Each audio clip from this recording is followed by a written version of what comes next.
नमस्कार, वाव यांनीमध्ये तुमचं स्वागत आहे। आज आपण दाखवणार आहोत बोकडाचा खिमा।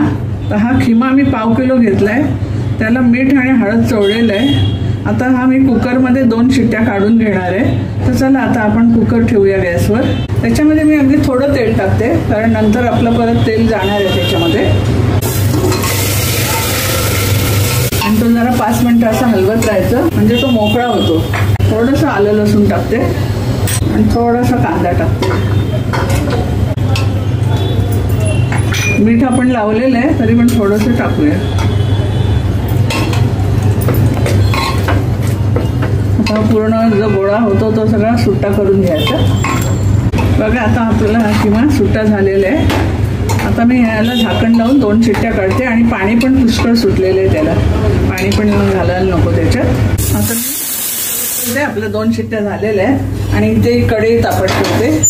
तर इथे आपले तेल तापत ठेवलेलं आहे, त्याच्यात मी 1 तमालपत्र टाकते, 2 हिरव्या वेलच्या आपल्या, 1 मोठी वेलची, दालचिनीचा 1 इंचाचा तुकडा मी हे केले तुकडे त्याचे, मिरी टाकते 7-8 आणि जिरं, अशी फोडणी करते। ती आपली फोडणी झालेली आहे गरम मसाल्याची, खड्या मसाल्याची। त्याच्यामध्ये मी हे 2 कांदे घेतलेत, ते टाकते बारीक चिरून। आपला कांदा आता फ्राय होत आलेला आहे, थोडा गुलाबीसर रंगावर तळून घेते। आलं लसूण टाकते मी 2 चमचे। हा 1 टोमॅटो घेतलाय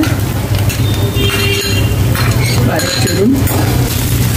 तर मी ह्यामध्ये सुके मसाले टाकून घेते, थोडीशी हळद टाकते आणि हा मसाला घेतलाय मिक्स 2 चमचे, तो पूर्ण घालते।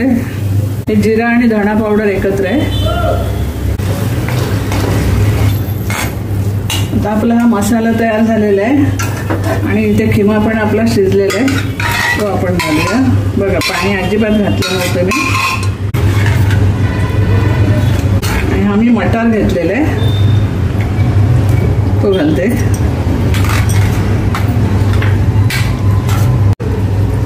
कोथिंबीर देठासकट घेतली, ही गावठी कोथिंबीर आहे। थोडासा लिंबाचा रस टाकते। कुकरमध्ये मी अगदी थोडं पाणी टाकले, आपल्याला कितपर्यंत रस पाहिजे ते आपण ठरवायचं। आता मी झाकण देऊन ह्याला वाफ काढते चांगली। आता आपल्या 2 हिरव्या मिरच्या मी घेतल्यात मध्ये चिरून, त्या वरनं टाकते। चला आता आपण उघडून बघूया आपला झणझणीत खिमा कसा झालाय तो। वाव, मस्त वास सुटलेला आहे याचा पण, बघा किती छान झालेला आहे तो। आता मी गॅस बंद करते आणि आपल्या सर्विंग बाउलमध्ये काढून देते। तर चला आपला खिमा खाण्यासाठी तयार आहे, छानच झालेला आहे।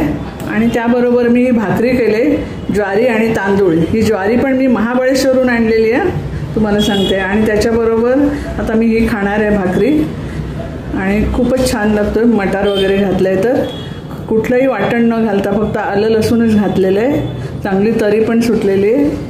तर चला, माझा हा व्हिडिओ तुम्हाला खिमा आणि मटारचा आवडला असेल तर लाईक करा, शेअर करा, सबस्क्राईब करा आणि तुम्ही हा करून बघा आणि मग कॉमेंटमध्ये मला लिहून कळवा कसा झाला तो। परत धन्यवाद, बाय बाय।